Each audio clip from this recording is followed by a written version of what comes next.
ஒரு சூப்பர் சாஃப்டான பரோட்டா, அதுவும் நல்ல காரசாரமான ஒரு குருமாவோட வச்சு சாப்பிட்டா செம்மையாக இருக்கும்ல. ஹே காய்ஸ், நான் தான் உங்கள் ஸ்வேதா. இப்போ பரோட்டா செய்கிறதுக்கு ஒரு மிக்சிங் பவுலில் 2 கப் ஆஃப் மைதா எடுத்துக்கிட்டு அது கூட கொஞ்சம் சால்ட், அப்புறமா லைட்டாக ஆயில் அதில் ஸ்பில் பண்ணிக்கிட்டு அதை நல்லா ஒரு மிக்ஸ் கொடுங்க. மிக்ஸ் கொடுத்ததுக்கப்புறம் அது என்ன கன்சிஸ்டன்சியில் இருக்கணும்னா, அப்படி பிடிச்சி பார்த்தோம்னா அப்படி ஒரு புட்டு கன்சிஸ்டன்சியில் இருக்கணும். ஸோ அந்த கன்சிஸ்டன்சி வந்ததுக்கப்புறம் நம்ம வாட்டர் ஊற்றி அதை வந்து மிக்ஸ் பண்ண ஆரம்பிக்கணும். அப்படி மிக்ஸ் பண்ணிகிட்டே இருக்கும்போது நல்லா ஒரு சப்பாத்தி மாவு கன்சிஸ்டன்சிக்கு வந்ததுக்கப்புறம் பக்கத்தில் ஒரு ஆயில் வச்சுருக்கோம்ல, ஸோ அதை எடுத்து கொஞ்சம் நல்லா போர் பண்ணிக்கிட்டு நல்லா ஊற வச்சிடலாம் 1 ஹவருக்கு. 1 ஹவர் கழிச்சிட்டு நல்லா அந்த பரோட்டாவை வந்து நல்லா ஸ்ட்ரெச் பண்ணி, ஸோ 2 கப் ஆஃப் மைதாவுக்கு வந்து நம்மளுக்கு வந்து ஒரு 7 பரோட்டா மாதிரி கிடைக்கும்.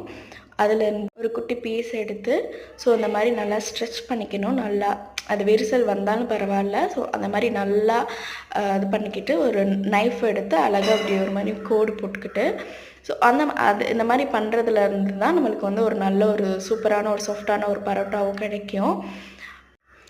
அதை இப்படி நான் சுற்றுற மாதிரி ஒரு அழகான ஒரு ரவுண்ட் ஷேப்பில் சுற்றிட்டு, அதை நம்ம வந்து நம்மளோட உள்ளங்கை வச்சு அழகாக அப்படி ஒரு ப்ரெஸ் பண்ணிட்டா அது அழகாக ஒரு ரவுண்ட் ஷேப்பில் வந்துடும். அப்புறம் அதை வந்து ஒரு தோசைக்கல் தவாவில் வந்து கொஞ்சம் ஆயில் பண்ணிக்கிட்டு நம்ம ஃப்ரண்ட் அண்ட் பேக் நல்லா திருப்பி போட்டு ஒரு 2-3 பரோட்டாவோட சேர்த்து வச்சு அடித்து சாப்பிட்டா செம்ம சூப்பரான ஒரு சாஃப்டான ஒரு பரோட்டா ரெடி. இந்த வீடியோ பிடிச்சிருந்தா லைக் பண்ணுங்கள். பாய்.